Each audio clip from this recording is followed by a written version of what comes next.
सन्मान्य मुख्यमंत्री महोदय।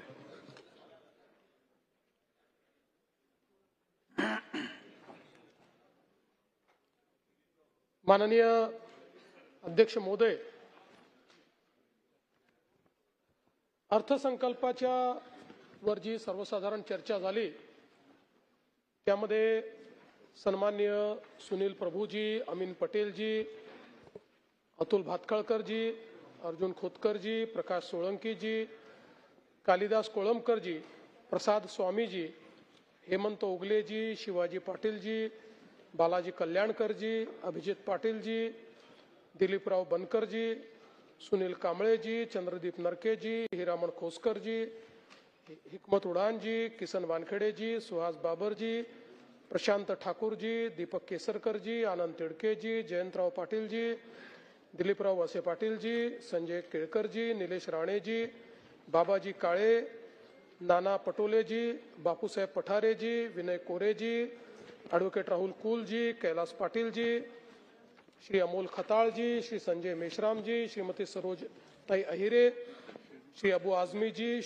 शरददादा सोनवणेजी, नमिताताई मुंदडा, संजय उपाध्यायजी, विजय शिवतरेजी, राजकुमार बडोलेजी, महेश सावंतजी, नितीन राऊतजी, नारायण पाटीलजी, बबनराव लोणीकरजी, मंजुळाताई गावित, किरण लहामटेजी, उत्तमराव जानकर, सत्यजित देशमुखजी, सिद्धार्थ खरातजी, मुरजी पटेलजी, अमित देशमुखजी, आशुतोष काळेजी, डॉक्टर अतुल बाबा भोसलेजी, अमित जनकजी, अनंत नरजी, विठ्ठल लंगेजी, विश्वजित कदमजी, शेखर निकमजी, गोपीचंद पडळकरजी, संजय दरेकरजी, बाबूराव कदम कोहळीकरजी, डॉक्टर ज्योती गायकवाड ताई, श्री काशीनाथ दातेजी, श्री चरण सिंग ठाकूरजी, श्री हारून खानजी, श्रीमती सुलभाताई गायकवाड, श्री मनोज जामसुतकरजी, श्रीमती स्नेहाताई दुबे, श्री गजानन लवटेजी, प्रवीण तायडेजी, किरण देवतळेजी, विक्रम पाचपुतेजी, देवराव भोंगळेजी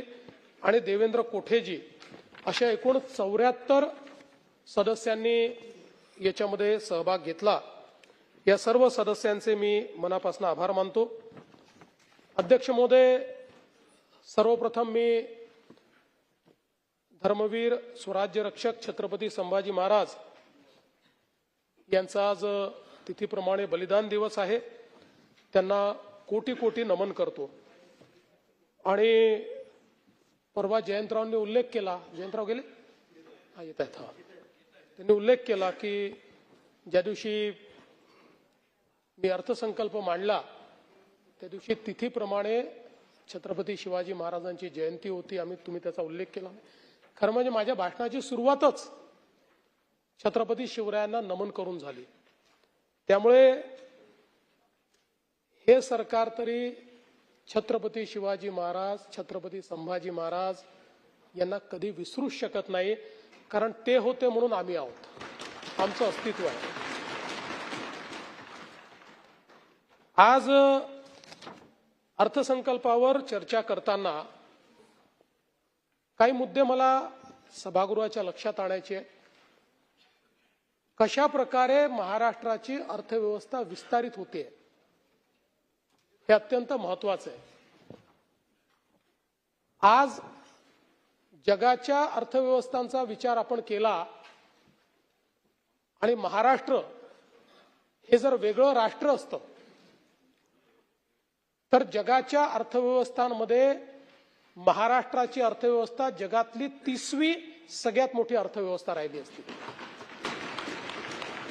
आणि आता आपण जर विचार केला तर पहिले 35 देशांचा जर आपण विचार केला तर आपण कुठल्या देशांना मागे टाकलाय?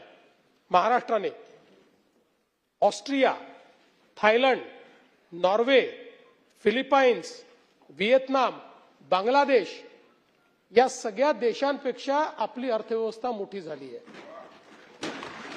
आणि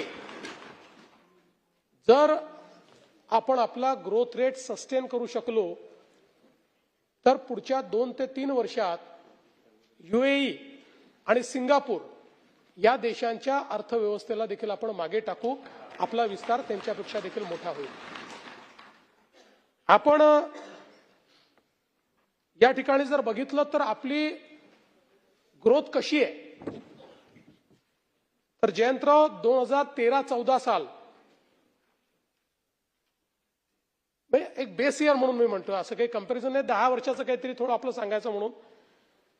तर 13-14 साली एकूण आपला जो जीएसडीपी किंवा जीडीपी होता राज्याचा, तो 16 लाख कोटी होता. 10 वर्षामध्ये 16 लाख कोटी. महाराष्ट्र निर्माण झाल्यापासनं तर 2013-14 पर्यंतचा महाराष्ट्राचा जीएसडीपी 16 लाख कोटी, आणि गेल्या 10 वर्षात आम्ही 16 लाख कोटीवरनं 51 लाख कोटी रुपयावर पोहोचलो. प्रभूसाहेब, 3 पटींपेक्षा जास्त ही आपल्या अर्थव्यवस्थेचा विस्तार हा या ठिकाणी झालेला आपल्याला पाहायला मिळतोय. आणि सरत्या वर्षामध्ये देशाच्या जीडीपी पेक्षा आपला जीडीपी ग्रोथ हा जास्त आहे. आपण 7.9% या दराने विकसित झालो आहोत. हा स्थिर किमतीवर आहे. आणि चालू किमतीचा विचार आपण केला तर 10.4% या दराने महाराष्ट्राचा विकास दर हा आपल्याला त्या ठिकाणी पाहायला मिळतो. आणि मग साधारणपणे राज्याचं दरडोई उत्पन्न देखील 3,17,800 रुपयावरनं 3,47,903 रुपये एवढं वाढलेलं दिसतं. आता या ठिकाणी दरडोई उत्पन्नामध्ये हे खरं आहे की महाराष्ट्र हा 5व्या क्रमांकावर आहे मोठ्या राज्यांमध्ये. पण आपण जर एकूण विचार केला तर आपली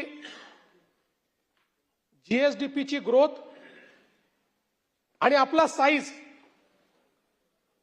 आपण देशातलं पॉप्युलेशन वाईज 2ऱ्या क्रमांकाचं राज्य, या दोन्हीचा रेशिओचा जर आपण विचार केला, कारण आपल्याला कल्पना आहे की जेवढं मोठं राज्य असतं तेवढा विकासाचा दर कमी असतो. पण महाराष्ट्राने तो मेंटेन ठेवलेला आहे, हे मला असं वाटतं अत्यंत महत्वाचं आहे. आणि म्हणून आपण जर विचार केला तर आपण कर्जाचंही नेहमी बोलतो, मी कर्जाच्या संदर्भात पुढे बोलणारच आहोत. पण आज देशाच्या जीडीपी मध्ये म्हणजे ज्या महाराष्ट्राची लोकसंख्या देशाच्या 9.5% आहे, त्याचा देशाच्या जीडीपी मध्ये हिस्सा हा 14.3% आहे. आणि देशाच्या जीडीपीत सर्वाधिक हिस्सा असलेलं राज्य आपलं महाराष्ट्र आहे. देशातील एफडीआय मध्ये आपण नंबर 1 आहोत. देशातल्या ऑइल व्यतिरिक्त निर्यातीत आपण नंबर 1 आहोत. सॉफ्टवेअर निर्यातीत आपण 2रे आहोत. देशाच्या स्टार्टअप मध्ये आपण नंबर 1 आहोत. देशाच्या युनिकॉर्न मध्ये आपण नंबर 1 आहोत. बँकांच्या ठेवीत आपण नंबर 1 आहोत. बँकांनी वाटलेल्या कर्जाच्या संदर्भात देखील आपण नंबर 1 आहोत. जीएसटी संकलनातही आपण नंबर 1 आहोत. आणि एवढंच नाही तर देशाच्या फॉरेस्ट ऑफ इंडिया रिपोर्ट प्रमाणे वृक्ष आच्छादनातही आपणच नंबर 1 आहोत. ही देखील अत्यंत समाधानाची बाब आहे. आणि मग आपण या ठिकाणी असं म्हणतो की 3 लाख कोटीहून 10 लाख कोटीवर डेट झालं. आता जेव्हा आपलं उत्पन्न 16 लाख कोटी होतं तेव्हा आपल्यावरचं कर्ज जवळपास 3 लाख कोटी होतं. आज आपलं उत्पन्न 51 लाख कोटी आहे आणि आपलं कर्ज 9.32 लाख कोटी आहे. त्यामुळे आपण ज्यावेळेस वाढलेल्या कर्जाचा आकडा सांगतो त्यावेळी आपण वाढलेल्या उत्पन्नाचा आकडा सांगताना मात्र अखडता हात घेतो. स्टॅटिस्टिक्स हे एकतर्फी मांडलं तर असं वाटतं की काहीतरी डोंगर उभा होतोय.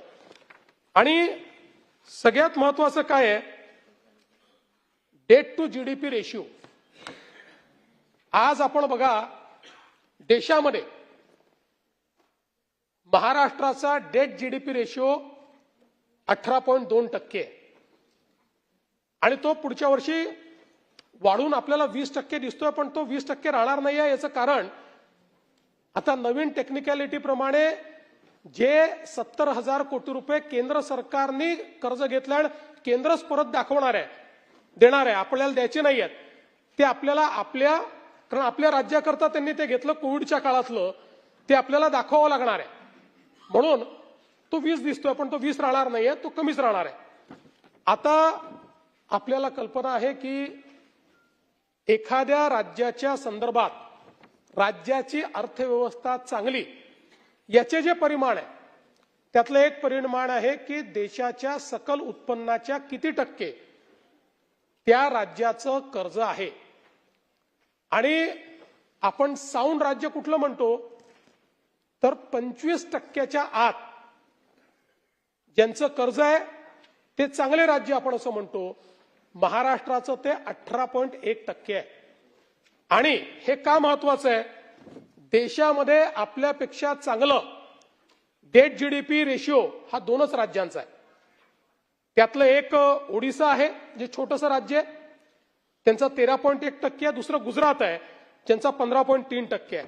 बाकी जर आपण बघितलं काय परिस्थिती आहे बघा, मध्य प्रदेश 30%, राजस्थान 36.8%, पंजाब 46%, हरियाणा 25.5%, हिमाचल प्रदेश 39%, उत्तराखंड 28.2%, बिहार 35%, झारखंड 27%, त्यानंतर पश्चिम बंगाल 38%, मेघालय तर छोटे राज्य सोडून देतो ते सगळे 37च्या वर आहेत.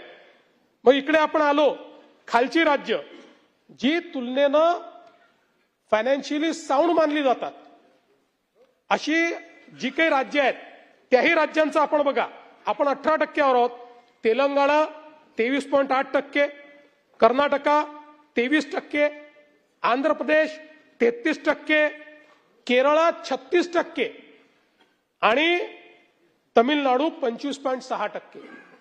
म्हणजे डेट जीडीपी रेशिओ मध्ये आपण जर विचार केला तर कर्ज हे आपल्या सकल उत्पन्नाशी तुलना केल्यानंतर आज या सगळ्या राज्यांमध्ये सगळ्यात चांगली वित्तीय स्थिती आपली आहे. आणि मोठ्या राज्यांमध्ये तर निश्चितपणे ते 36% पोहोचले आहेत आणि आपण आजही 18% आहोत. आपली कर्ज घेण्याची क्षमता ही अजून भरपूर आहे. कर्ज वाढतं आहे याची चिंता करण्यापेक्षा कर्ज कुठे खर्च होत आहे याची चिंता करणं हे अत्यंत गरजेचं आहे. आणि तेही मी पुढे सांगणार आहे की आपण काय नेमकं केलंय. आता परिवर्तन कसं कसं होत गेलंय तेही मी आपल्या समोर मांडतो. आता केंद्रीय करातनं मिळणारा हिस्सा हा केंद्रीय करातनं आपल्याला 2013-14 साली किती पैसे मिळायचे, 16,588 कोटी. ते 16,588 कोटीवरनं 25-26 मध्ये किती झाले, 87,903 कोटी. म्हणजे 5 पटीपेक्षा जास्त. 10 वर्षात 5 पटीपेक्षा जास्त. आणि मला आनंद वाटतो की 16व्या वित्त आयोगाची जेव्हा 8 मेला बैठक झाली होती त्यावेळी आपण व्हर्टिकल डिव्होल्युशन मध्ये बदल करण्याची मागणी केली होती. आपल्याला माहिती आहे जयंतराव की गाडगिल मुखर्जी फॉर्म्युला हा आजही चाललेला आहे. इन्कम डिस्टंट मेथड जो त्या काळात आला तो इन्कम डिस्टंट मेथड महाराष्ट्रासारख्या राज्याला ज्याचा जीडीपी जास्त आहे त्याला त्याचं नुकसान आहे. पण आता देशाचा विचार करता सगळ्या सरकारांनी इन्कम डिस्टंट मेथडच त्या ठिकाणी कायम ठेवला. फक्त त्याच्यावर जीडीपीला देणारे मार्क्स हे थोडे थोडे कमी होत गेले, त्याचा आपल्याला फायदा मिळाला. आता आपण यामध्ये कामगिरी आणि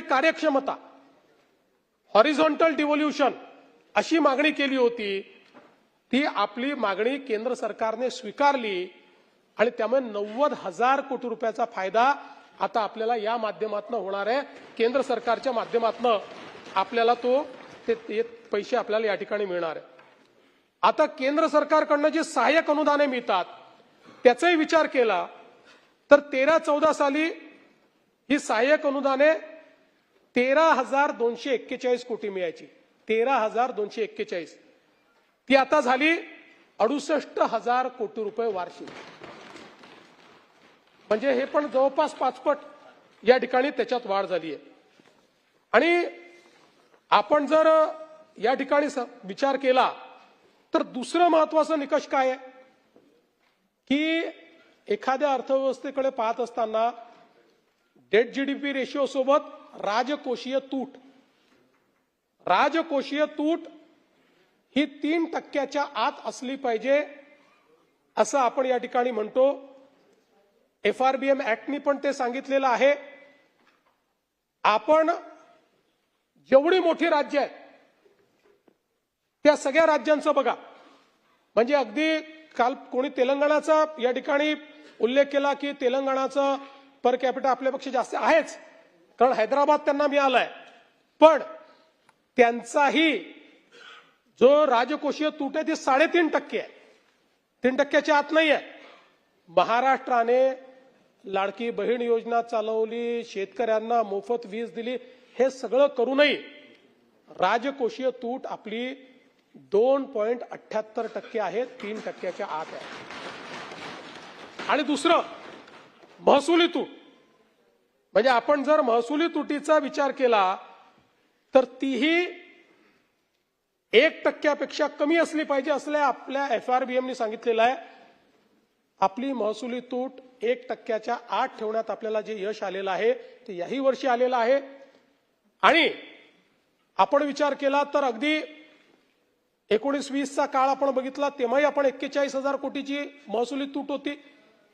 ती आता 40,000 कोटीवर आपण आणली आहे. एकूण अर्थव्यवस्था वाढवून देखील. त्यामुळे त्याही बाबतीत मला असं वाटतं की जो फिस्कल प्रुडन्स आहे तो आपण त्या ठिकाणी निश्चितपणे करू शकलो. आणि मग महसुली जमा राज्यामध्ये जी महसुली जमा आहे ती 13-14 साली आपली महसुली जमा किती असायची? ती असायची 1,55,000 कोटी रुपये. मी राऊंड फिगर करतोय, ते बाकी शिल्लक सोडून देतो. 1,55,000 कोटी रुपयावरनं ती 6,16,000 कोटी रुपयांवर 10 वर्षामध्ये पोहोचली. आणि कर्जाचं प्रमाण देखील हे आपण जर म्हटलं साधारणपणे त्यात काही फार फरक नाही आहे.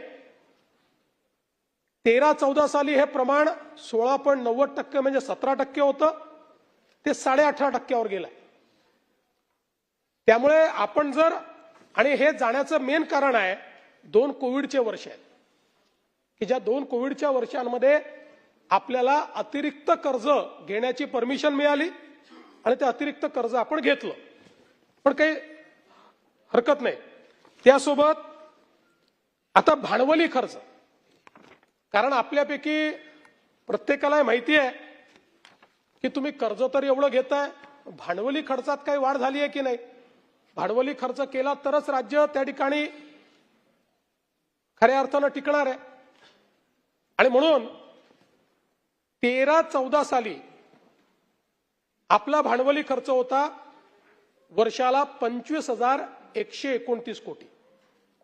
25,129 कोटी. आता तो किती झालाय?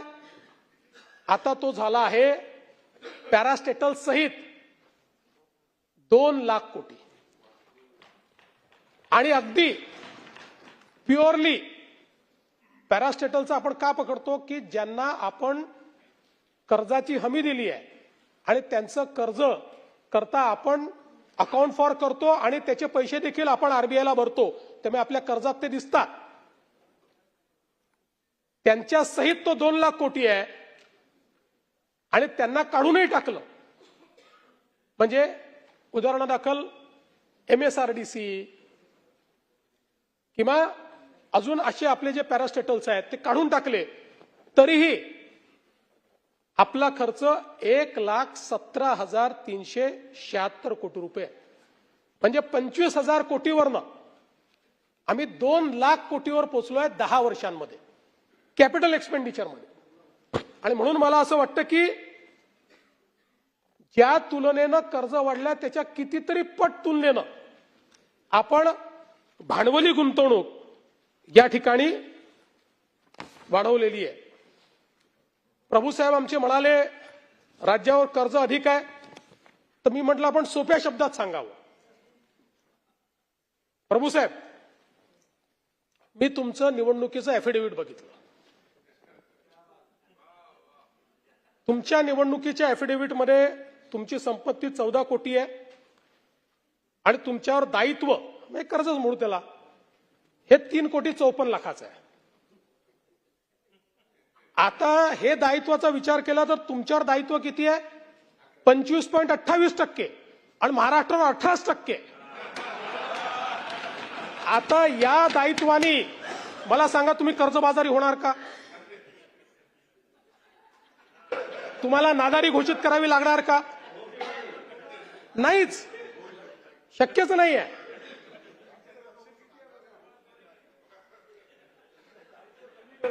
अरे आमच्यासारखे मित्र आहेत तुमच्यासोबत, काय चिंता करता? पण नाहीच. म्हणून म्हटलं सोप्या शब्दात लक्षात घ्या की जसं हे कर्ज घेतल्यामुळे तुम्हाला नादारी घोषित करावी लागणार नाही, तुम्ही कर्जबाजारी होणार नाही, ती परिस्थिती महाराष्ट्राची तुमच्यापेक्षा थोडी उत्तम आहे. आता आमचे जयंतराव तर थेट मणकर्णिका घाटावर पोहोचले. मला आनंद वाटला जयंतराव मंदिराचं, पुण्यश्लोक अहिल्यादेवींचं तुम्ही या ठिकाणी उल्लेख केला, चांगला उल्लेख केला. मला अतिशय आनंद आहे, कारण शेवटी आपण धार्मिक लोक आहोत आणि अहिल्या माता तर अशा आहेत की ज्यांनी संपूर्ण देशामध्ये ज्यावेळेस परकीय आक्रमकांनी धार्मिक स्थळ उद्ध्वस्त केली होती ती सगळी स्थळं तयार करण्याचं काम हे अहिल्या मातांनी केलं. अर्थात तुमच्याही सरकारला अहिल्यादेवींचा सन्मान करण्याची संधी होती, पण 66 वर्षात तुम्ही अहमदनगरचं नाव अहिल्यानगर नाही केलं. आणि आता ठीक आहे, तुम्ही थेट उत्तर प्रदेशात गेलात, मणकर्णिका घाट तोडला आणि काय काय केलं, काही खरं नाही. मणकर्णिका घाटाचं संवर्धनाचं काम चाललेलं आहे. हा ASI प्रोटेक्टेड आहे, त्यामुळे याची प्रत्येक गोष्टीची परवानगी ASI कडनं घ्यावी लागते. जसं आपण रायगडाचं संवर्धन करतो तसंच मणकर्णिका घाटाचं संवर्धन होत आहे. आणि तिथे जे काही आहे अंत्यसंस्कार घाट, लाकूड ठेवण्याची जागा, धार्मिक विधीची जागा, मुंडन जागा, इतर बसण्याची जागा, प्रसाधनगृह, पिण्याच्या पाण्याच्या सुविधा, या सगळ्या गोष्टी तिथल्या सर्व मूर्तींचं जतन करण्यात आलेलं आहे. आणि याला सोबत मणकर्णिका घाटावर असलेल्या मसनाथ मंदिर, महाकाल मंदिर, तारकेश्वर महादेव मंदिर आणि अन्य मंदिरं आहेत त्याचं संवर्धन केलं जात आहे, तेही ASIच्या मार्गदर्शनाखाली. जसं आपण आपल्या ज्योतिर्लिंगांचं करतोय तशाच पद्धतीनं कुठलंही मंदिर तोडलं जाणार नाही, कुठलीही मूर्ती काढली जाणार नाही. उलट हा घाट वापरणं अधिक सुविधाजनक व्हावं या संदर्भात हे काम चाललेलं आहे. आणि त्या संदर्भातले सगळे फोटो देखील मी घेऊन आलोय, नंतर तुम्हाला पाठवून देतो की आज काय परिस्थिती आहे आणि नंतर त्याचं काय होणार आहे. आणि त्याचे जे मान्यता सगळ्या ASIने दिलेल्या आहेत. त्यामुळे मला असं वाटतं की तुमच्यासारख्या माणसांनी तरी अशा नरेटिव्हच्या भानगडीत पडू नये. हुशार माणसं जी असतात त्यांनी आकड्यातनं, तर्कातनं आपला नरेटिव्ह तयार केला पाहिजे.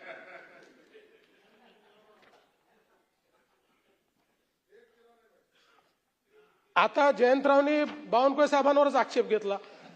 तुम्ही त्यांना घेऊन गेले नाही म्हणून त्यांनी आक्षेप घेतला. कोराळीच्या मंदिरात त्यांनी सांगितलं, तेवढंच एक कारण आहे. पण हे खरं नाहीये जयंतराव, आपण या ठिकाणी सगळ्यांकरता पैसे ठेवलेले आहेत काही आराखडे आधी आले आहेत, काही नंतर आले आहेत, काही चालू स्कीम आहे. भीमाशंकरचा आराखडा आहे, घृष्णेश्वरचा आराखडा आहे, औंढ्यानाथनाथचा आराखडा आहे, त्र्यंबकेश्वरचा आणि परळी बैजनाथचा आता नवीन आराखडा 300 कोटी रुपयाचा.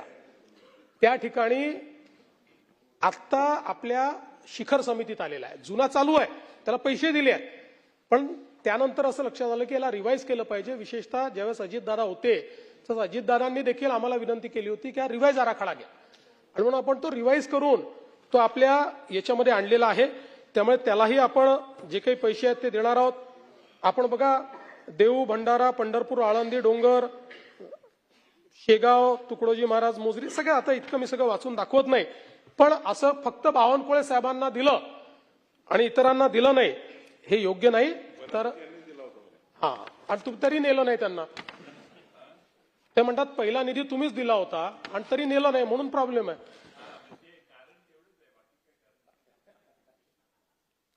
बरं, तुम्ही परत काय जयंतराव सिलेक्टिव्ह आकडेवारी दिली.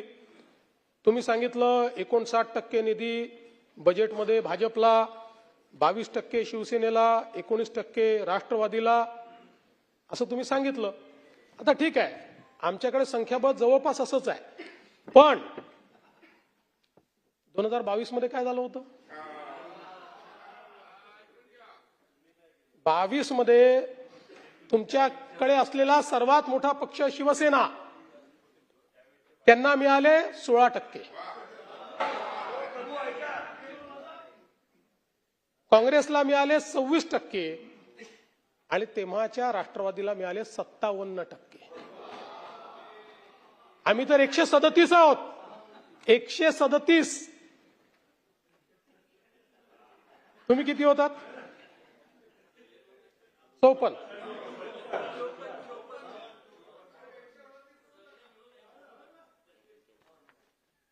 त्यामुळे मला असं वाटतं की मुळात आपल्यालाही हे माहिती आहे, असे विरोधी पक्षात आम्ही मांडतो, तुम्ही मांडता, हे मांडलंही गेलं पाहिजे, पण शेवटी कोणाकडे कुठली खाती आहेत याच्या आधारावरही ते बरेच वेळा निधी मिळतो.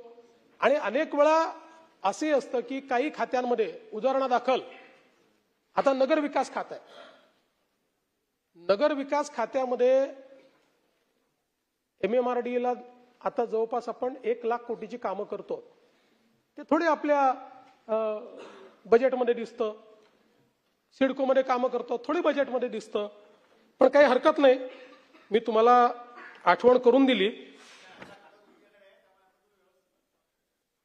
हे दिलं ना, असं नाही. आणि म्हणून अनेकांना हा प्रश्न पडतो की हे 1 ट्रिलियन 5 ट्रिलियन तुम्ही बोलता, हे शक्य आहे का? मागेही सांगितलं की आपण आता 660 बिलियनवर पोहोचलो, म्हणजे 340 बिलियन अजून आपल्याला पाहिजे. आता मागच्याच वर्षाचा जर आपण विचार केला तर मागच्या एका वर्षामध्ये आपण जवळपास 55 बिलियन ऍड केले आहेत. त्यामुळे आपल्याला 30 पर्यंत करायचं होतं, पण अगदी हाच रेशिओ राहिला तरी देखील आपल्याला 5 ते 6 वर्ष लागतील. कारण आपल्याला जायचं किती आहे? 1000 बिलियनवर जायचं आहे. आणि आपण जर आपल्या EACने जे सांगितलंय त्याचा विचार केला, कारण काय गोलपोस्ट शिफ्ट होतं. $1 ट्रिलियन इकॉनॉमीमध्ये डॉलरची किंमत ही सारखी बदलत असते. स्थिर किमतीचा जर विचार केला आपण, ज्यावेळेस आपण हा प्लॅन रोल आउट केला त्यावेळेच्या स्थिर किमतीचा जर आपण विचार केला तर आपण 2029 मध्येच $1 ट्रिलियन इकॉनॉमी होऊ. पण आपल्याला ऍक्च्युअल आजचा जो रेट आहे याचा विचार केला तर कदाचित 30 मध्ये 31 मध्ये आपण हे पूर्ण करू, कारण एखादं वर्ष मागे पुढे होईल. आणि मग 5 ट्रिलियन आपण 47 पर्यंत असं कसं म्हणता, असं जर कोणी विचारलं तर आपण कोविड नंतरचा जर आपण समजा 22 नंतरचा आपला नॉमिनल ग्रोथ रेट बघितला, नॉमिनल, तर तो 14%, 14% आहे. आणि या ग्रोथ रेटवर तुम्ही इयर ऑन इयर जर बिल्टअप करत गेलात अगदी हाच ग्रोथ रेट राहिला तरी 47 साली तुम्ही $5 ट्रिलियन असाल. त्यामुळे याच्यामध्ये कुठेही आकड्यांची फेकाफेक नाहीये. हा, एखादं वर्ष इकडे तिकडे होऊ शकतं, जसं आता वॉर आला, आता किती दिवस चालतो माहित नाही, त्याचा अर्थव्यवस्थेवर काय परिणाम होतो माहित नाही, अल निनोचा काय परिणाम होतो, पण असं एखादं वर्ष असतं. त्यामुळे एखाद वर्ष गोलपोस्ट इकडे तिकडे होईल, पण देशातला पहिला $1 ट्रिलियन अर्थव्यवस्था पहिली देशातली महाराष्ट्रच होणार.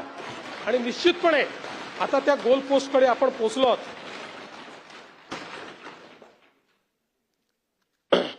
प्रधानमंत्री आवास योजनेच्या संदर्भातला विषय देखील या ठिकाणी मांडण्यात आला आणि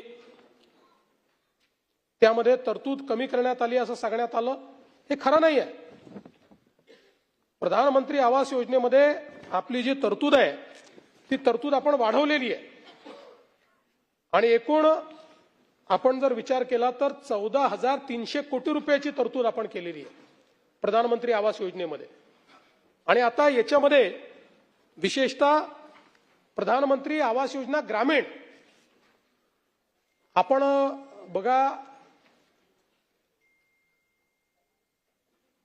2022 पर्यंत सर्वांना घरे अशा प्रकारची जी घोषणा होती ती घोषणा कशावर आधारित होती?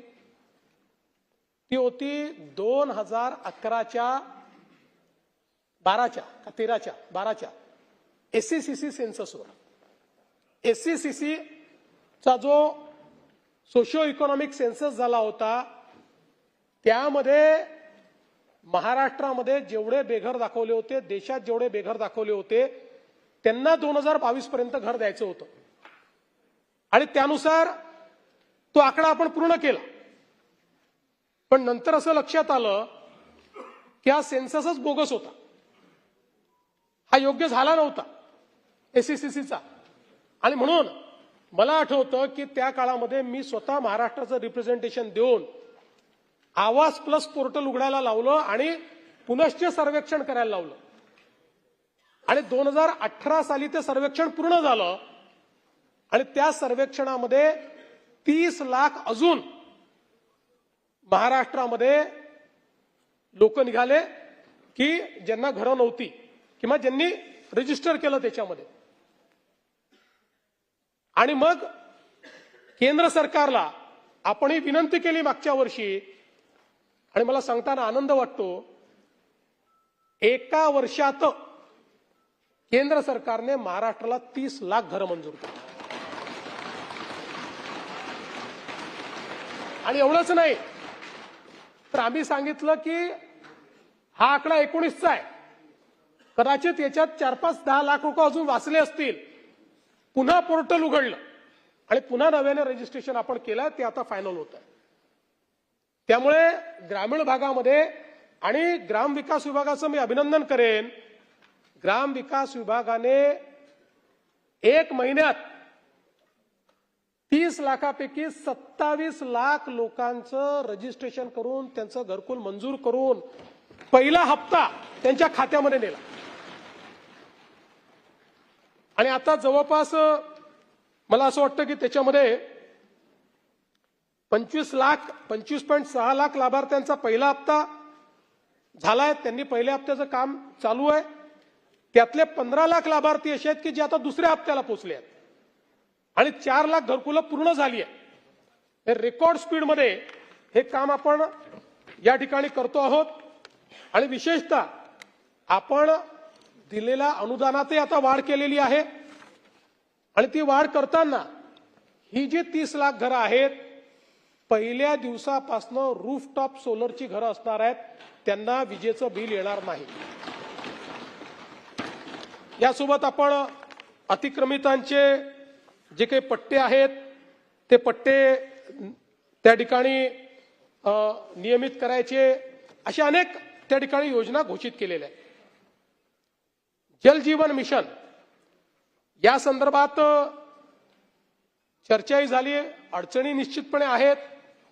पण मला सांगताना आनंद वाटतो की कालच केंद्रीय मंत्रिमंडळाने सगळ्या शंका कुशंका दूर करत या ठिकाणी 8.69 लाख कोटी रुपये हे जल जीवन मिशनला नव्याने अलॉट केले आहेत. आज महाराष्ट्रात 81% लोकांना नळाने पाणी पुरवठा करण्याच्या योजना या आपण त्या ठिकाणी तयार केलेल्या आहेत. आपण जर विचार केला तर राज्यात जल जीवन मिशन अंतर्गत 51,560 योजना राबविण्यात येत असून त्यापैकी 26,499 योजना पूर्ण झाल्या आहेत. उर्वरितच्या योजना आहेत त्यामध्ये 75% 99% काम झालेल्या योजना 8,766, 50% ते 75% काम झालेल्या योजना 7,669 योजना, 25% ते 50% 4,953 योजना, 25%च्या आत ज्यांचं काम आहे 3,354 योजना आणि ज्यांचं कामच सुरू झालं नाही अशा 367 योजना आहेत. या सगळ्या योजनांची नव्याने त्या संदर्भात आखणी करणं, जिथे सोर्स प्रॉब्लेमॅटिक आहे तिथे नवीन सोर्स बघणं, फेर प्रशासकीय मान्यता देणं, अशा पद्धतीचं एक काम करण्यात आलं आहे. आणि सातत्याने एक गोष्ट आपल्या सभागृहासमोर येते आणि ती खरी देखील आहे की जवळपास 15,000 कोटी रुपयाची देणी ही जलजीवन मिशनची या ठिकाणी बाकी आहेत. मला आता सांगताना आनंद वाटतो की या वर्षामध्ये यापैकी 12,800 कोटी रुपये हे केंद्र सरकार आणि राज्य सरकार तरतूद झाली आहे ते आपल्याला मिळणार आहे. 12,800 कोटी रुपये. बाकी आपण मग काही अजून ऑनगोईंग योजना असतील, काही आपण कर्ज घेणार आहोत. त्यामुळे हा जो काही एक तिढा जलजीवन मिशनचा निर्माण झाला होता, हा नाही 1400 कशी आहे यावर्षी 1400 + 1400 अशी 2800 आणि 5,000ची पुढची 5,000 मॅचिंग घालावे 50%ची आहे ना, ते देत नाही म्हणून आपण देत नाही आहोत. त्यामुळे असं 12,800 कोटी रुपये हे या वर्षात आपल्याजवळ उपलब्ध असणार आहे. त्यामुळे बऱ्यापैकी जलजीवन मिशनच्या ज्या अडचणी आहेत त्या अडचणी आपण दूर करणार आहोत. एक मुद्दा या ठिकाणी आला की बाबा तुम्ही मुख्यमंत्री बळीराजा शेतपाळन रस्ता योजना घोषित केली पण याला निधी नाही दिला. खरं म्हणजे अतिशय उत्तम योजना आहे. 100% यंत्रसामुग्रीचा उपयोग करून आपल्याला हा रस्ता बनवता येणार आहे. याकरता गौण खनिजावर स्वामित्व शुल्क आपण माफ केलेलं आहे आणि मुर्मीकरणाकरता 15 लाख रुपये त्या ठिकाणी आपण प्रति किलोमीटर दिले आहेत. आमदार जे आहेत स्थानिक त्यांच्याच अध्यक्षतेखाली समित्या त्या ठिकाणी निर्माण करतो आहोत. आपण प्रत्येक कामाचं जिओ टॅगिंग आणि कोर कटिंग आपण करतो आहोत. आणि जी काही वेगवेगळी प्रकरणं आहेत ते सांगून आपल्याला वेळ घेत नाही, पण आमचे महसूल मंत्री यांच्या अध्यक्षतेखाली समिती होती. सगळ्यांनी खूप मेहनत करून चांगली योजना तयार केली आहे आणि याकरता 1,000 कोटी रुपये आपण राखून ठेवलेले आहेत बजेटमध्ये आणि जेवढे लागत जातील तेवढे पैसे आपण देऊ. कारण शेतपाळन रस्ते हा सगळ्या शेतकऱ्यांकरता आणि ग्रामीण भागाकरता एक महत्वाचा विषय आहे.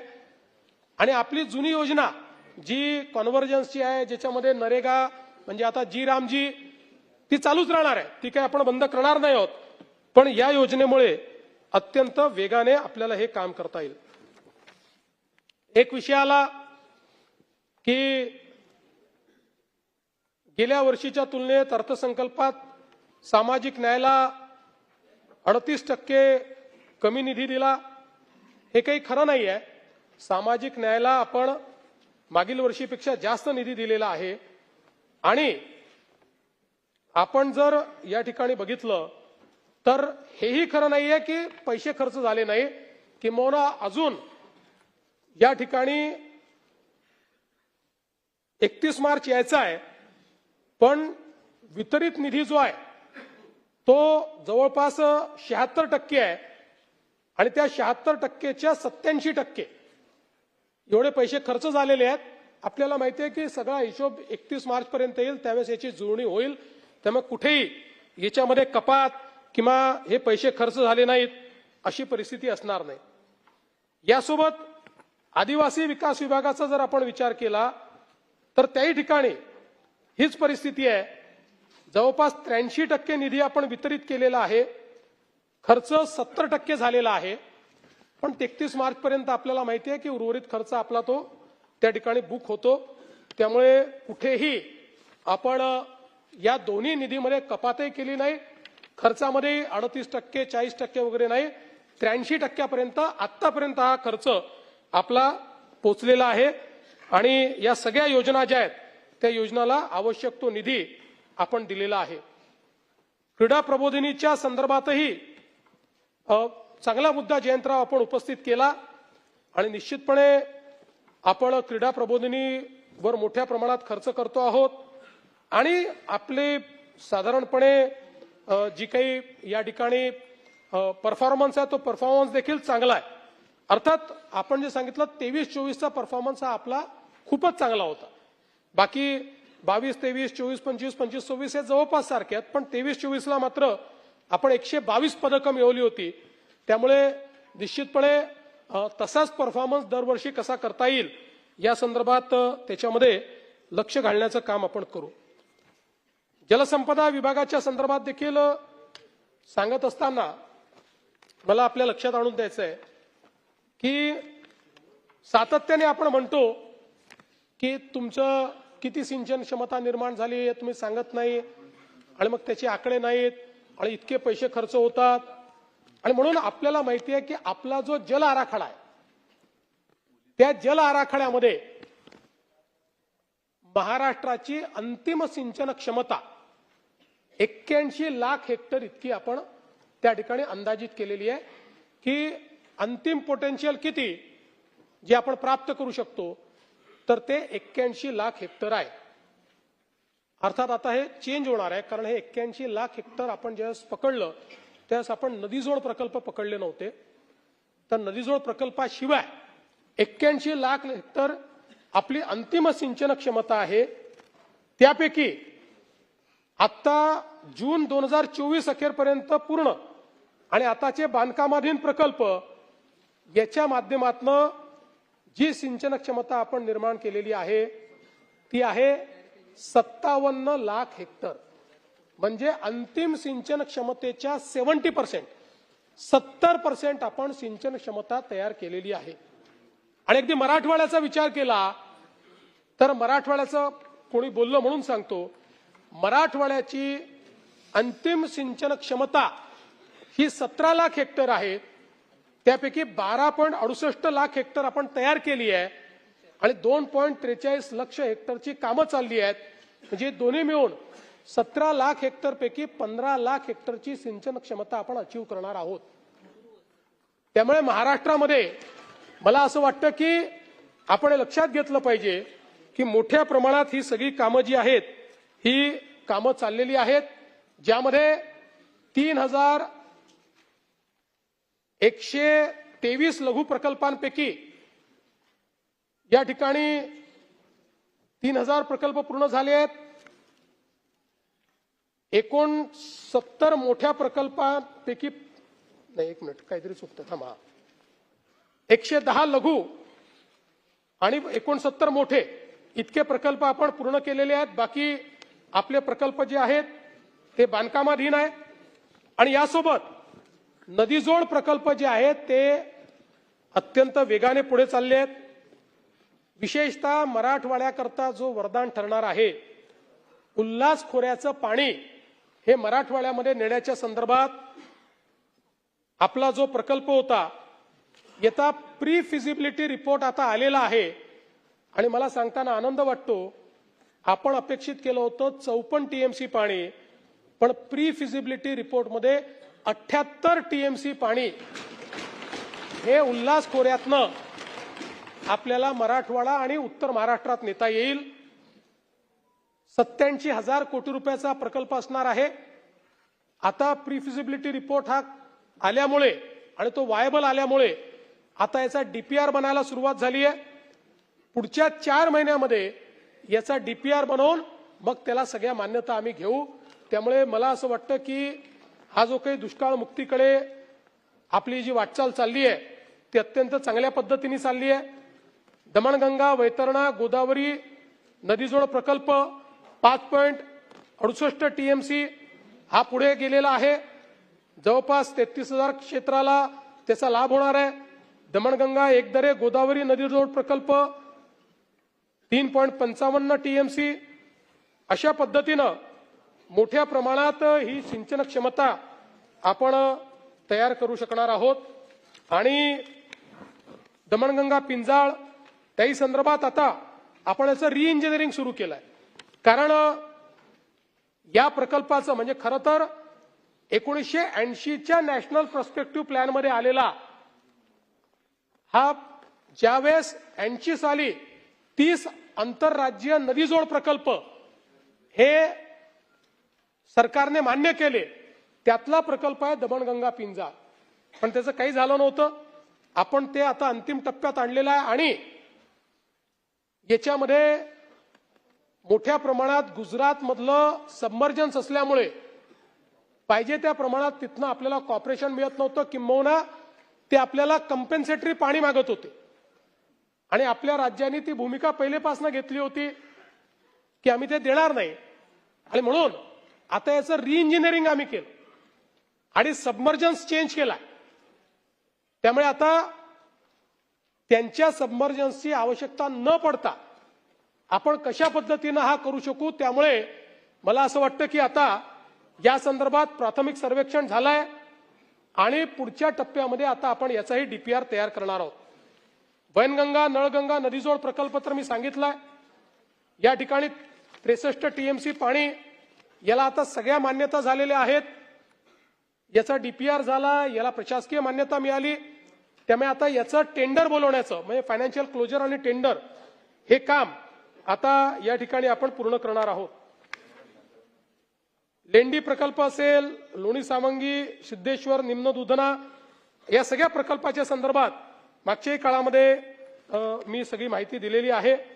आणि म्हणून या निमित्ताने मला आपल्याला सांगायचं आहे की एमएमआरचं क्षेत्र जे आमचं सगळ्यात महत्वाचं पुढच्या काळातलं क्षेत्र आहे, या क्षेत्रामध्ये पिण्याच्या पाण्याची आणि उद्योगाच्या पाण्याची मोठी कमतरता त्या ठिकाणी होईल हे लक्षात घेऊन आपण 2025 साली पोशीर आणि शिलार या 2 धरणाच्या कामांना त्या ठिकाणी मान्यता दिली.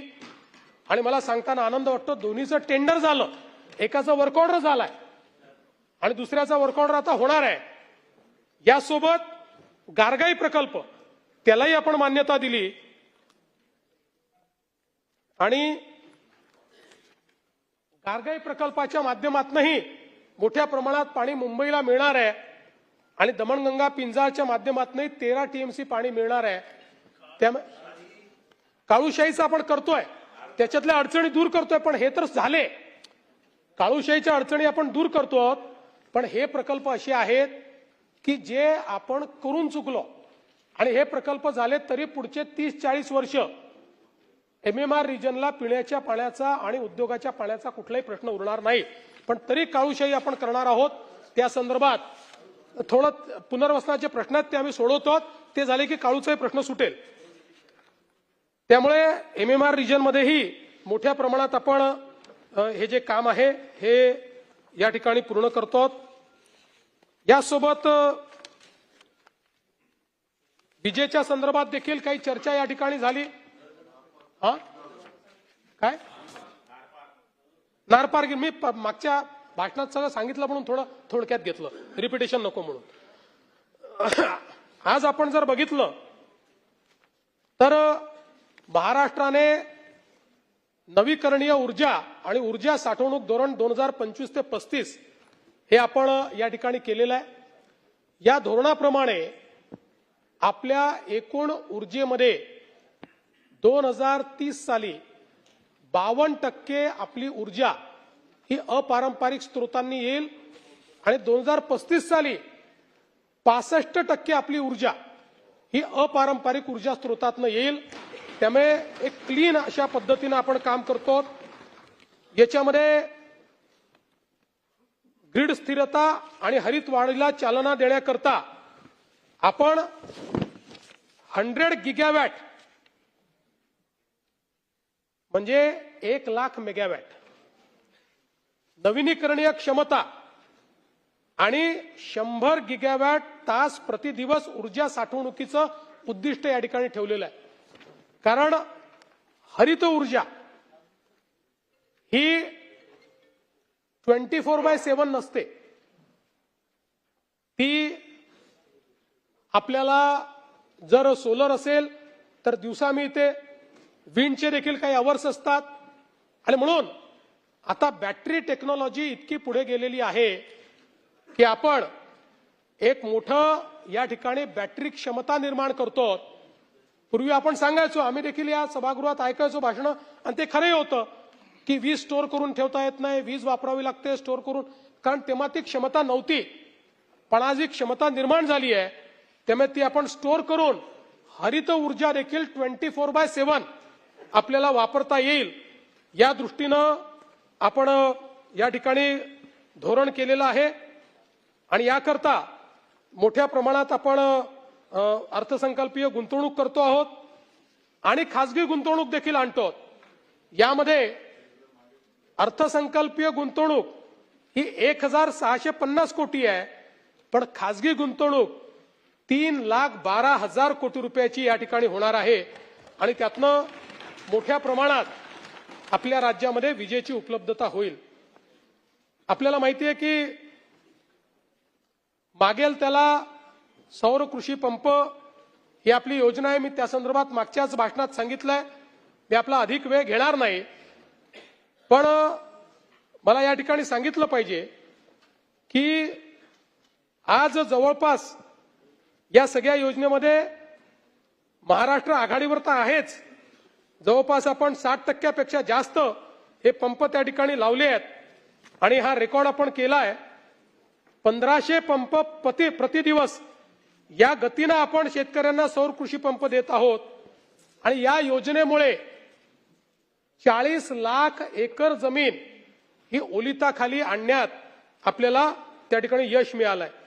आणि आता नवीन टेक्नॉलॉजी काय आहे, युनिव्हर्सल सोलर पॉवर कंट्रोलर, याच्या आधारावर आता हे जे काही शेतकऱ्यांना दिलेले सोलर पंप आहेत त्याच्या सोबत आपल्या पंपासोबत ते थ्रेशर, पिठाची गिरणी, इलेक्ट्रिक व्हेकल चार्जिंग, दिवे, पंखे या सगळ्या गोष्टी याच पंपावरनं वापरू शकणार आहेत अशा पद्धतीची, आणि त्याची सुरुवात देखील आज या ठिकाणी मला असं वाटतं झालेली आहे।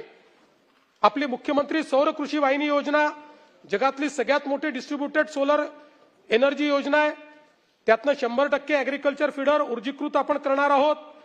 27 जिल्ह्यांमध्ये 3881 विद्युत उपकेंद्रांसाठी म्हणजे सबस्टेशनसाठी सौर प्रकल्प आपण हातामध्ये घेतले आहेत आणि जवळपास मी सांगितलं 4000 मेगावॅटचे पूर्ण झालेले आहेत आणि त्यासोबत जवळपास आता 10,25,000 शेतकरी यातनं ऑलरेडी लाभान्वित झालेले आहेत। त्यांना दिवसा वीज मिळते, पण परवा दिवसा वीज मिळण्याचा विषय आला तर मला आता सांगताना आनंद वाटतो की आतापर्यंत आपण जे केलंय त्यामुळे राज्यातल्या 46 लाख कृषी ग्राहकांपैकी कोण माझ्यासोबत एकदम ठीक आहे,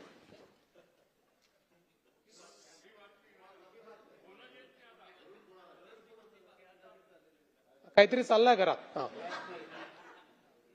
सद्यस्थितीत राज्यात 46 लाख कृषी ग्राहकांपैकी 33 लाख कृषी ग्राहकांना आपण दिवसा वीज पुरवठा करू शकतो आहे।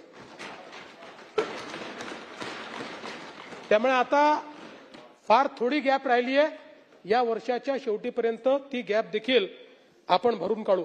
आता या योजनेमुळे शेतकऱ्याला तर दिवसा वीज मिळते, पण वीज खरेदी खर्चामध्ये 10,000 कोटी रुपयाची बचत ही महावितरणची होते. एटीएनसी लॉसेस कमी होत आहेत. शासनाची 5,500 कोटी रुपयाची सबसिडी वाचते आहे. आणि सगळ्यात महत्वाचं, कार्बन उत्सर्जनामध्ये 25% कपात ही या योजनेमुळे आपण त्या ठिकाणी करतो. आपल्याला माहिती आहे की आपल्या मोफत जी काही बळीराजा योजना आहे त्याच्यामध्ये देखील आपण शेतकऱ्यांना काय अनुदान दिलं मी अर्थसंकल्पात सांगितलेलं आहे. त्यामुळे त्यापेक्षा अधिक मी सांगणार नाही. प्रधानमंत्री सूर्यघर मुफ्त बिजली योजना यातही महाराष्ट्र आता देशात पहिल्या क्रमांकावर आलाय. सर्वात जास्त रूफटॉप सोलर हे देशामध्ये आता आपण त्या ठिकाणी लावलेले आहेत. आणि मला असं वाटतं की या माध्यमातनं जे लोकांना गरीब आहेत, मध्यमवर्गीय आहेत, यांना मोफत वीज हे स्वप्न या माध्यमातून आपण पूर्ण करण्याचं काम या ठिकाणी करतो. सगळ्यात महत्वाचं आहे की महाराष्ट्राने रिसोर्स ऍडिक्वसी प्लॅन तयार केला. रिसोर्स ऍडिक्वसी प्लॅन तयार करणारा महाराष्ट्र पहिलं राज्य आहे.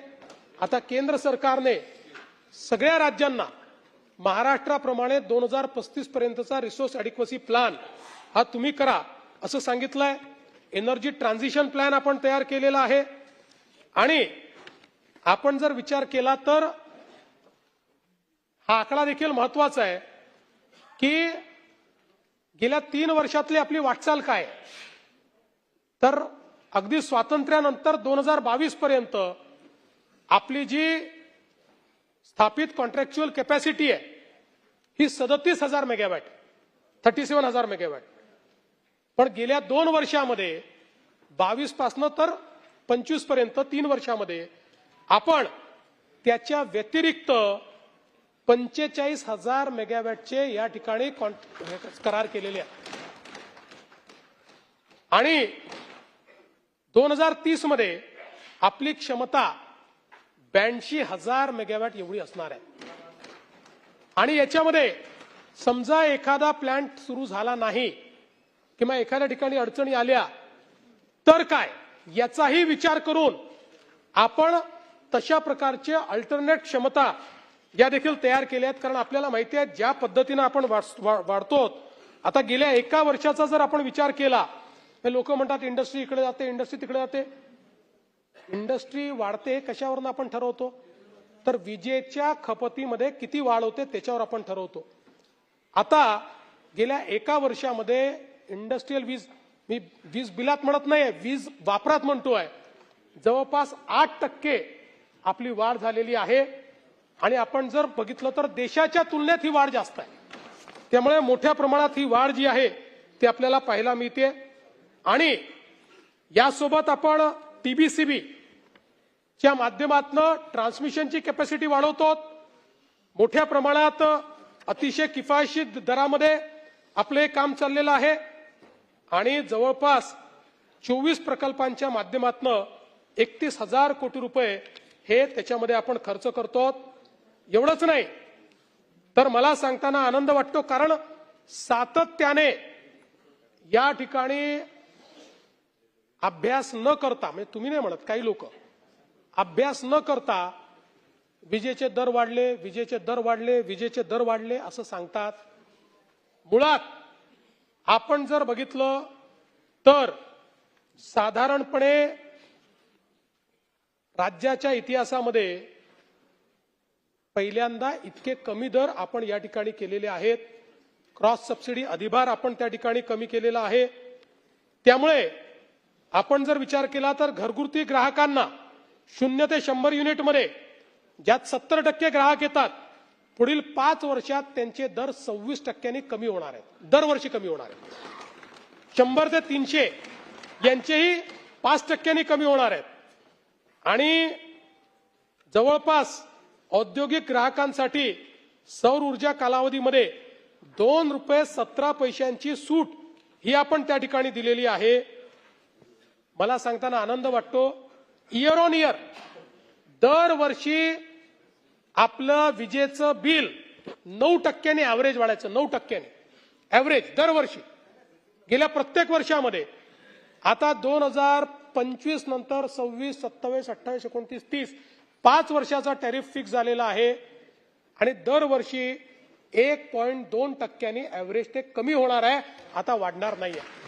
राज्याच्या इतिहासात हे पहिल्यांदा झालंय 5 इयर टॅरिफमध्ये, मल्टी इयर टॅरिफमध्ये. आणि आपण जे करार केले, आपल्याला कमी दरात जी वीज मिळते आहे, या कमी वीज दराच्या वीज खरेदी करारांमुळे वीज खरेदी खर्चामध्ये 66,000 कोटी रुपयाची बचत होणार आहे. 66,000 कोटी रुपयाची.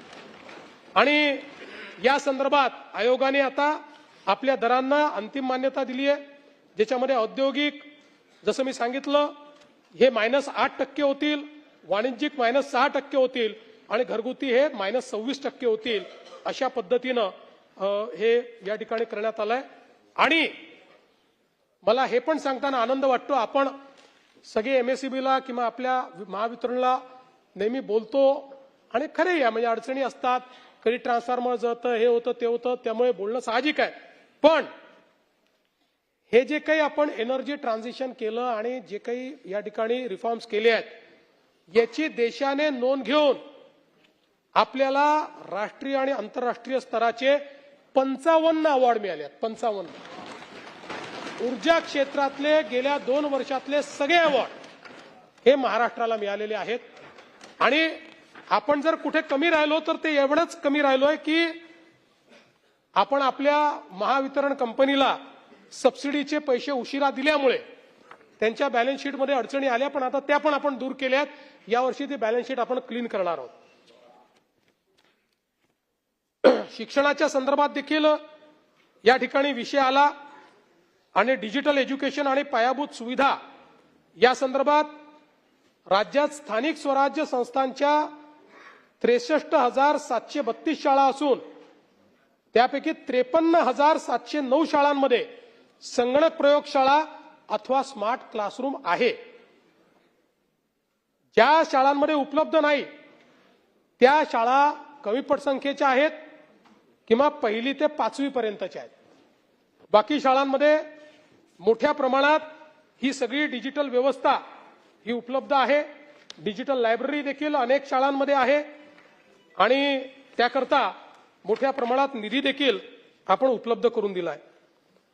यासोबत एक विषय अजून मांडण्यात आला, मला वाटतं प्रभू साहेबांनी मांडला, की तुम्ही मोठ्या लोकांना काय वीज कर माफ करता. प्रभू साहेब, ही आज आलेली स्कीम नाही आहे.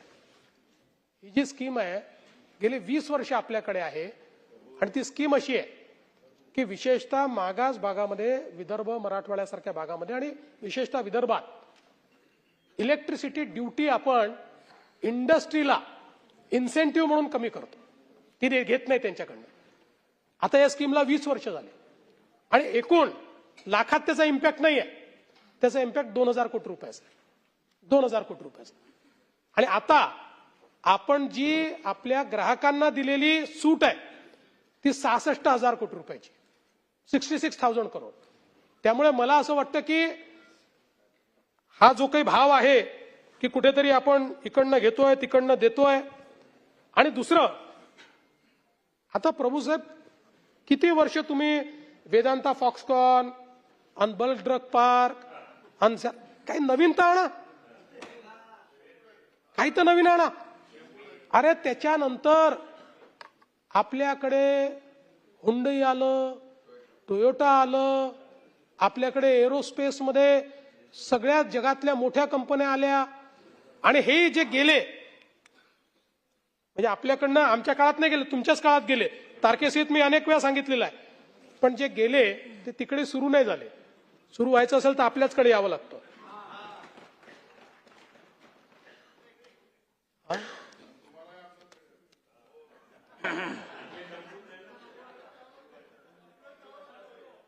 आणि आता मला सांगताना आनंद वाटतो की बघा, पूर्वी आपण जे काही इन्व्हेस्टमेंट होते ते इन्व्हेस्टमेंटच्या संदर्भात आपले अनेक जिल्हे असे होते की जे जिल्ह्यांमध्ये इन्व्हेस्टमेंटच यायची नाही. आपण हा प्रयत्न केला. आपल्या नवीन इंडस्ट्रियल पॉलिसीमध्ये आपण अनेक जिल्ह्यांना वेगवेगळे इन्सेंटिव्ह दिले जिथे इंडस्ट्री कमी आहे. आपण बघितलं असेल, आता आपण आकांक्षी जिल्ह्यांची संख्या देखील वाढवली. कारण आपल्याला जे जिल्हे मागे आहेत त्यांना पुढे आणलं तर आपला आर्थिक विकास अधिक वेगानं होणार आहे. आणि म्हणून आज आपण बघा की आता या ठिकाणी जे काही वेगवेगळ्या प्रकारचे इन्व्हेस्टमेंट येत आहेत, याच्यामध्ये खानदेशात सगळ्या जिल्ह्यांमध्ये आता इन्व्हेस्टमेंट आल्या. म्हणजे त्या ठिकाणी नाशिक असेल, धुळे असेल, नंदुरबार असेल, त्या ठिकाणी नाशिक तर आपला चांगलंच आहे, अहिल्यानगर असेल, जळगाव सातत्याने मागे लागायचे. जळगावमध्ये चांगली इन्व्हेस्टमेंट त्या ठिकाणी आमचे चव्हाण साहेब कुठे आहेत, एवढी मोठी इन्व्हेस्टमेंट त्या ठिकाणी आली. म्हणजे जिथे येत नव्हती, मग ते अहिल्यानगर असेल, अमरावती असेल, चंद्रपूर असेल, गडचिरोली असेल, जळगाव असेल, नंदुरबार असेल, रत्नागिरी असेल, सिंधुदुर्ग असेल, सोलापूर असेल, नवीन नवीन जिल्ह्यांमध्ये. म्हणजे आज तर एक आम्ही या ठिकाणी करार आज करणार आहोत, 4,000 कोटी रुपयाची इन्व्हेस्टमेंट नांदेडमध्ये येते. मला अतिशय आनंद आहे. आता आमचा प्रयत्न हा आहे की आपण जे रस्त्यांचं नेटवर्क तयार केलेलं आहे, पोर्ट कनेक्टिव्हिटी आपण तयार केलेली आहे, ती लिव्हरेज करून आता जवळजवळ महाराष्ट्रातले सगळे जे भाग आहेत या भागांमध्ये मोठ्या प्रमाणात इन्व्हेस्टमेंट कशी येईल हा प्रयत्न या ठिकाणी आपण करतो. हे सगळं करत असताना एक आमच्या देवेंद्र कोठेंनी त्या ठिकाणी व्यथा मांडली. ते म्हणाले की बाबा ते सोलापूरचा काही उल्लेख आम्हाला त्या ठिकाणी दिसला नाही. खरं म्हणजे काही गोष्टी भाषणात येतात, काही फाईन प्रिंटमध्ये येतात, पण तरी देखील मी सांगतो की सोलापूरच्या IT पार्क करता त्या ठिकाणी आपण जागा ही चिन्हांकित केली आहे. आणि जी काही काय दिलं रे बाबा, हा ठीक आहे. आणि या IT पार्क करता आपण काय केलं, तुम्हाला ते याकरता लक्षात आलं नाही की आपण विभागाला एकत्रित अर्थसंकल्पामध्ये तरतूद दिलेली आहे. त्यामुळे मी आजच तुम्हाला अनाउन्स करतो की जी अर्थसंकल्पित तरतूद या सोलापूरच्या IT पार्क करता लागेल ती याच वर्षी उपलब्ध करून देण्यात येईल. यासोबत सोलापूरच्या विमानतळाच्या नाईट लँडिंगच्या संदर्भात केंद्र सरकारसोबत आमची बोलणी अंतिम टप्प्यामध्ये आहे. राज्य सरकारने या सगळ्या विमानतळांवर या व्यवस्था करण्याकरता आपण 500 कोटी रुपये ठेवलेले आहेत. त्यामुळे सोलापूर विमानतळाकरता नाईट लँडिंगची व्यवस्था ही देखील आम्ही करू. आणि त्यासोबत सोलापूर करता शासकीय अभियांत्रिकी महाविद्यालय हे देखील मंजूर करण्याचा निर्णय आम्ही घेतलेला आहे. आणि पालकमंत्री, उडान पुलाच्या संदर्भातही आपण त्याच्याकरता निधी उपलब्ध करून देतो आहोत. त्यामुळे हे जे काही एक वातावरण तयार करण्यात आलं की सोलापूर सगळे जिल्हे झाले आणि सोलापूरचा उल्लेख नाही, हे काही योग्य नाहीये. सोलापूरला विशेष आपण लक्ष सोलापूरकडेही त्या ठिकाणी दिलेलं आहे. आमच्या अतुल भातखळकरांनी देखील काही विनंती केली होती, विशेषतः कांदिवली पूर्व या ठिकाणी नाट्यगृहाच्या संदर्भात तर महानगरपालिकेला ते आदेश निश्चितपणे देण्यात येतील. आणि जो DP रोड आहे लोखंडवाला गोरेगाव ते मागाठाणे, तर तो 2 वर्षात पूर्ण करण्याच्या संदर्भातले निर्देश देखील निश्चितपणे या ठिकाणी देण्यात येतील. रवी राणांनी हनुमानगडीचा एक विषय सातत्याने ते मांडत असतात.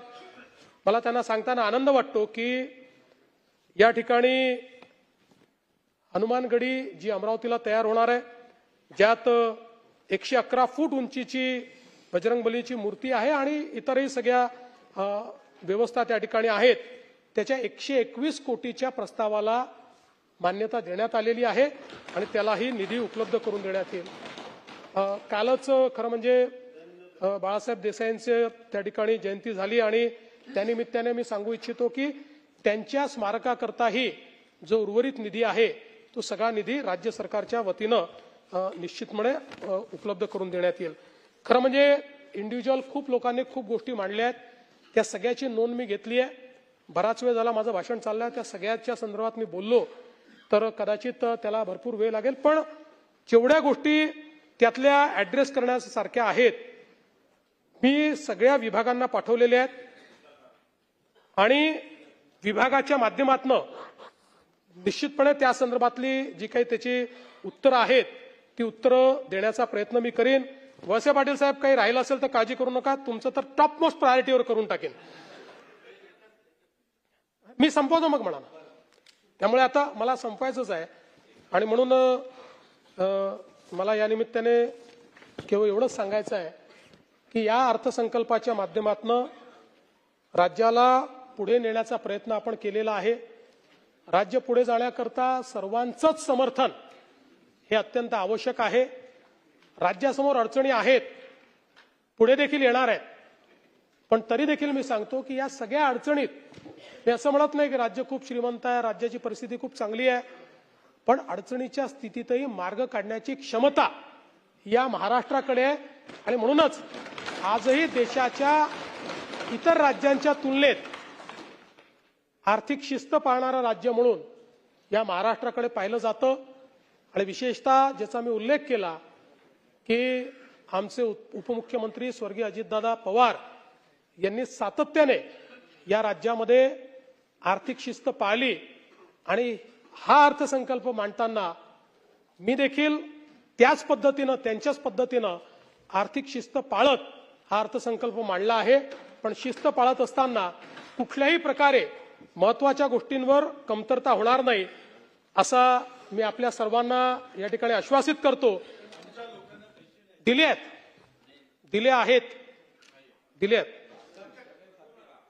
काळजी करू नका. दिले आहेत, काळजी करू नका. तुम्ही नीट बजेट वाचलं नाही, हा प्रॉब्लेम आहे. आणि म्हणून मी जाता जाता वडेट्टीवार साहेब एवढंच सांगतो, लोग जलते रहे मेरी मुस्कान पर, लोग जलते रहे मेरी मुस्कान पर, मैंने दर्द की अपने कभी नुमाइश नहीं की. जब जहां जो मिला अपना लिया, जब जहां जो मिला अपना लिया, जो ना मिला उसकी ख्वाहिश नहीं की. धन्यवाद. जय हिंद, जय महाराष्ट्र.